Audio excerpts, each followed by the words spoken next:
Cornell, squaring off against Max Hale, number 17, and unbeaten in dual meet play for Penn. Foca, one of the Bergen Catholic trio from New Jersey that went to upstate New York for the Big Red. He was a part of an elite recruiting class with those guys. A couple of classes, I should say. We're going to see a couple more of them with Cardenas and Fernandez at 97 and heavyweight for Cornell. And Foca made the move up to 184 earlier this year. He was an All-American, third place last year at 174 out in Tulsa. Really broke out last year as a sophomore, had his best year. He'll certainly get back there again the way he's wrestling, but he, up a weight now. Just goes to show you how good he is, able to adjust to the new weight on the fly and be in that All-American conversation once again. Foca defeated Nathan Dugan by major decision last time that he took the mat. Max Hale beat Leo Tarantino by fall. Really like the way Hale has wrestled this season. 18-3. You don't get into the top 20 too easily, and he's wrestled up against some of the better guys in the country. Style-wise, what are we looking at here between these two? It's pretty even so far. A lot of these guys, they're looking for these head-to-head tie-ups right now. You see Foca trying to stalk him right now, and again, this has just been the method right now for Cornell in these first few matches. They've just been on the attack right now, pushing the pace forward. And I think other than Nick and Contreras, for at least 2 periods of his match, Joe, I mean, Cornell has been the more aggressive team so far, and Hale's just being forced right now to kind of back up on his heels. He's clearing these ties right now. He's doing a good job tying up with Foca and trying to get inside position, but neither of these guys really finding any room to get a good level change and even into a shot. And we've gone over 2 minutes so far without a shot.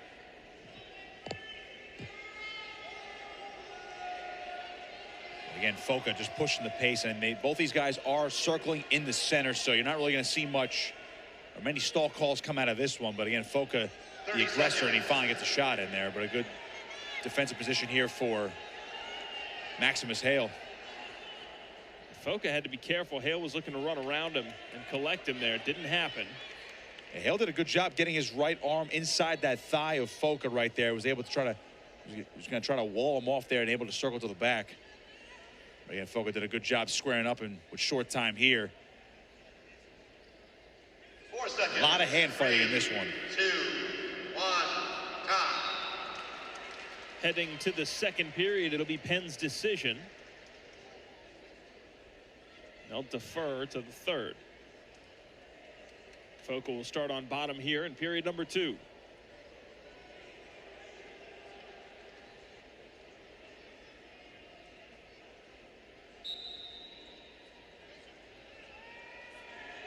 Good get up by Foca right away. Good balance on his feet, and rather than potentially get hit with a stall warning, Hale wisely letting him go here. So Foca strikes first here in period number 2.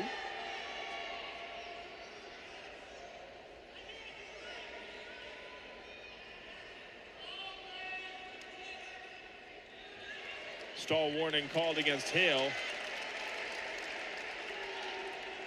He's doing a good job getting away from Foca's shot attempts here. He's starting to open up a little bit more here on the feet.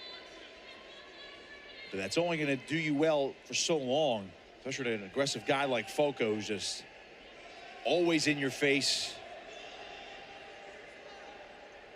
And again, same situation right here in the second period. Hale at least trying to feint a shot there.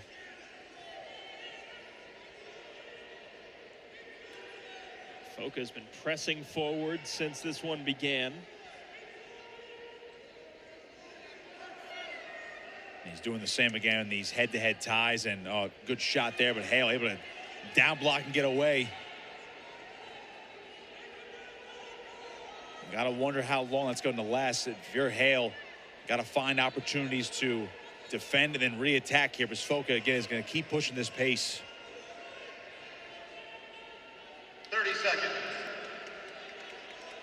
not a lot of wrestlers at this weight who have a reach advantage on Hale. Foca's one of those, and you can see how he's utilizing his frame to kind of maneuver Hale into some of these tougher positions for shots.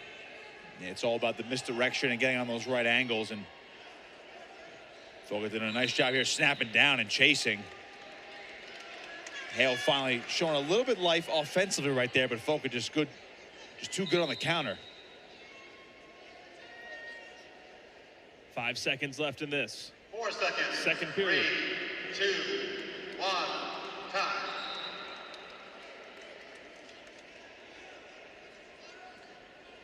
So Hale will start on bottom and try to even up. It was a quick escape for Foca at the beginning of the second period. Hale will need that here as well.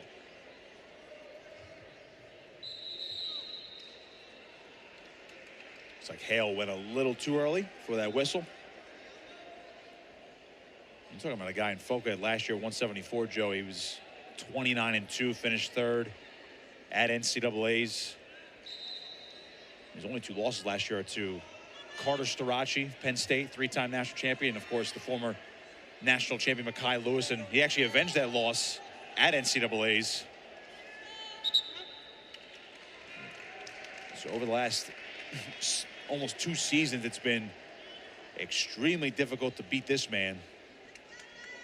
And then we got knocked off against Columbia just last week, but Foca, other than that, he's only lost to a handful of guys in the last 2 years. One of the best guys in the country for a reason. Looks like he's feeling pretty good. Aaron Iserov is the guy who's beaten him twice this year. Both times at 184, and Foca was initially going to go 74, but again, just kind of made that jump back in November and then just stayed there. Iserov from Columbia has beaten him twice this year, actually. The only other loss for Foca this season was to Sam Wolf over at Air Force. Wolf's a guy who's going to be contending for the podium as well. Foca continuing to ride on top. This is where Cornell can really beat you. You see Foca now, that right leg is in. He's figure 4 in the leg. So he's trapping that right leg of Hale right now. It's very tough to get out of that position. You basically just kind of have to kick it away, as Hale actually just did right there. Now Foca going to crank on, see if he can get Turk and try to step over. Good job by Hale to scramble that left leg out to pin Foca's left leg, but only momentary here. Another 5 seconds. Foca will have the ride time advantage. And if these matches are going to be close, this is where Cornell beats you. They're just tougher on top.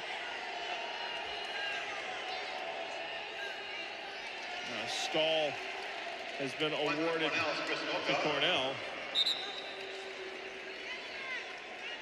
Well, it's 2-0 Foca by virtue of that stall cause, the second one on Hale.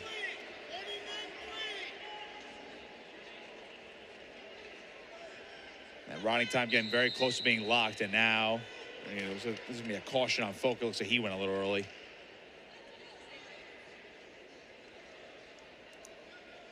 Yeah, for this not to be a ride time point for Cornell, Hale has to have a very quick escape here and a takedown.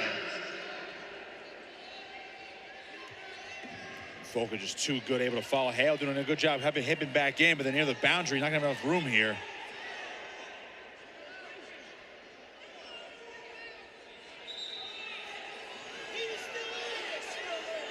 Foca playing the intelligent game right there. You saw the official counting off right there. You can't hang out on a limb for 5 seconds. They will call a stall, and it's like Foca was just hanging on for the ride and then eventually forced his way out of bounds. And I get why Penn wanted a stall call there, but that's the way these guys are able to play the game with the clock. 4 seconds. 3, 2, 1, time. So Foca takes down Hale. Cornell's Chris Foca, 3-0. 3-0 decision win. Cornell with a 9-3 advantage in the duel. Yeah, you're looking at the hammers right now for Cornell, all right in a row. Foca first, and Jacob Cardenas next at 197. This is the meat of the Big Red lineup. Next up at 197 is number 7, Jacob Cardenas from Cornell. Number